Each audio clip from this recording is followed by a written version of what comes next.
శ్రీమతి నమః. ఈరోజు బీన్స్ టమాటా కర్రీ వండుకుందామండి.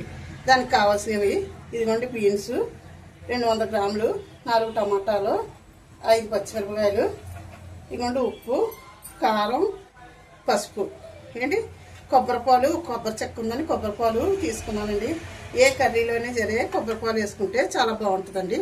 ఇగో మసాలాకి ముక్కలు కోసి పెట్టుకున్నానండి. కావాల్సింది మసాలాకి కావాల్సినవి నేను చూపిస్తున్నాను, వేస్తున్నాను చూడండి. ఇదిగోండి జీలకర్ర వేస్తున్నాను, ధనియాలు కూడా వేస్తున్నాను చూడండి. ఇక చిన్న అల్లం ముక్క అండి, ఇదిగోండి ఎల్లుల్లిపాయలండి వేస్తున్నాను. ఇది మిక్సీ పట్టేసుకుంటానండి. ఇవన్నీ ముందు స్టవ్ వెలిగించుకుని మనం బీన్స్ కొంచెం ఉడకబెట్టుకుంటే సరిపోతుందండి. ఈ వాటర్లో వేసేస్తున్నాను, బీన్స్ వేసేసి స్టవ్ మీద పెడతానండి. ఈ లోగల మసాలా అన్నీ చేసుకునేటప్పటికి మనకి ఉడుకుతాయండి. ఏంటి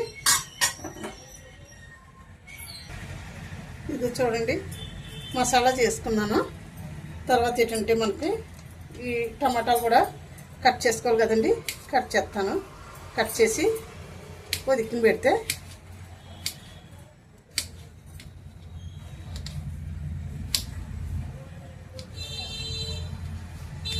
చిన్న చిన్నగా కట్ చేసుకుంటే బేగా మగ్గుతాయండి.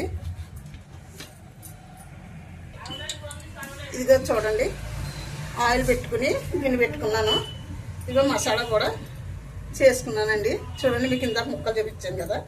ఇప్పుడు మనం పచ్చిమిర్చి వేసేసుకుందామండి.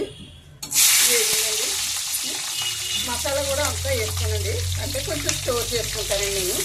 అంచేత మసాలా ఇదిగోండి వేసుకోండి. చూడండి, మసాలా వేగిన తర్వాత మనం టమాటా ముక్కలు వేద్దామండి. వేగుతుంది మసాలా, కొంచెం ఆయిల్ బయటకు వచ్చేలాగా వేగాలి కదా. మనం ఇప్పుడు టమాటా ముక్కలు వేసేసుకుందామండి. ఇదిగోండి మసాలా ఇలా బాగా వేగింది కదా, ఎర్రగాని టమాటాలు వేసుకుందామండి. ఏంటి ఇవి మగ్గాలి, బాగా మగ్గాలండి. ఇవి మగ్గితే కాసేపు మూత పెట్టుకుంటే మనకి మగ్గుతాయి. ఇప్పుడు ఒకసారి మూత తీసి చూద్దాము. ఇదిగోండి బాగా మగ్గుతున్నాయి కదా. ఇప్పుడు కొంచెం సాల్ట్ తీసుకున్నాం కదా, సాల్ట్ వేసేసుకుందామండి.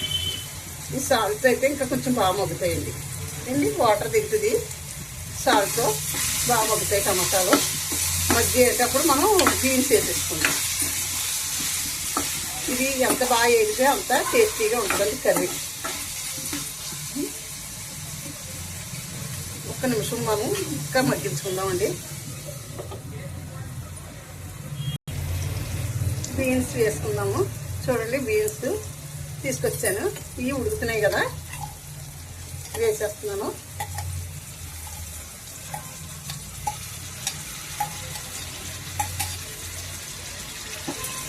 నేను తీసుకొచ్చాను, మొక్కల్లా కూడా వచ్చే కొంచెం, అంటే చాలా బాగుంటుందండి కర్రీ అయితేని.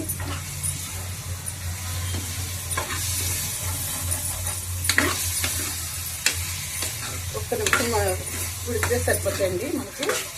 మనం కొబ్బరిపాలు వేసుకుందాము. కర్రీలోని ఉప్పు కారం అది వేసుకుని, ఇది చూడండి, ఉప్పు కారం, కొంచెం గరం మసాలా పౌడర్ కూడా వేసేసానండి. ఉప్పు ముందు వేసేసాను, గరం మసాలా పౌడరు, పసుపు, కారం అన్నీ వేసేస్తున్నానండి. చూడండి, మనకి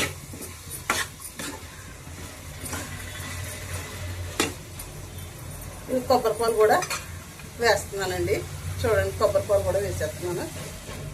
కొబ్బరిపాలు వేసిన కూర టేస్టీగా ఉంటుందండి, మనకి చాలా టేస్టీగా ఉంటుంది, బాగుంటుంది కూడా. కొబ్బరి ఎప్పుడు కూడా పోగొట్టుకొని అవసరం లేదండి, ఎందులో అయినా వేసుకోవచ్చండి, చాలా బాగుంటుందండి. కొంచెం వాటర్ కూడా పిక్కలు ఉడకబెట్టిన వాటర్ పక్కన పెట్టానండి, వేసాను. మూత పెట్టుకున్నాము, ఉడుకుతుంది మనకి. తర్వాత ఉప్పు చూసుకుని కట్టేసుకుందామండి. ఒకసారి మూత తీసి చూద్దామండి కర్రీ ఎంతవరకు వచ్చిందో. బాగా ఉడుకుతుందండి, చాలా బాగా ఉడుకుతుంది. ఇంకా కొంచెం వాటర్గా ఉంది, ఈ వాటర్ లాగేస్తే మనం కట్టేసుకుందామండి. కొంచెం ఇంకా ఉడకాలండి, వాటర్ దగ్గరికి వస్తే మనం కట్టేసుకుందాం. కర్రీ చూసేద్దాము ఒకసారి. మూత తీసుకుని చూడండి చాలా దగ్గరగా వచ్చింది కర్రీ అయితేని. చూడండి ఈ గ్రేవీ ఉండగా మనం తీసుకోవాలండి. ఉంచుకుంటే ఈ గ్రేవీ ఉంటేనే మనకి కలుపుకోవడానికి కూడా బాగుంటుంది. ఇది కూడా చిక్కగా అయింది కదా గ్రేవీ. చాలా సూపర్ ఉంటుందండి కర్రీ అయితేనే బాగుంటుంది. బీన్స్ టమాటాలు కర్రీ రెడీ అయిపోయిందండి. కొబ్బరి పాలు కూడా వేసుకున్నాం కదా, చాలా బాగుంటుందండి. ఉంటానండి. శ్రీమాత్రే నమః, శ్రీమాత్రే నమః, శ్రీమాత్రే నమః. నచ్చితే లైక్ చేసి ఒక షేర్ చేసి సబ్స్క్రైబ్ చేయండి. కొత్త వాళ్ళు ఎవరన్నా చూస్తుంటే సబ్స్క్రైబ్ మాత్రం చేయండి. సబ్స్క్రైబ్ చేస్తేనే కదా మాకు ఎంకరేజ్ చేసినట్టండి. సరే అండి, ఉంటానండి. మీరు కూడా ఇలా ట్రై చేసి చూడండి కర్రీ ఎలా ఉంటుందో. బీన్స్ కూడా బాగా ఉడికేయండి, మెత్తగా ఉడికేయి. ఉంటానండి. శ్రీమాత్రే నమః, శ్రీమాత్రే నమః, శ్రీమాత్రే నమః. మళ్ళీ చెప్తున్నానండి.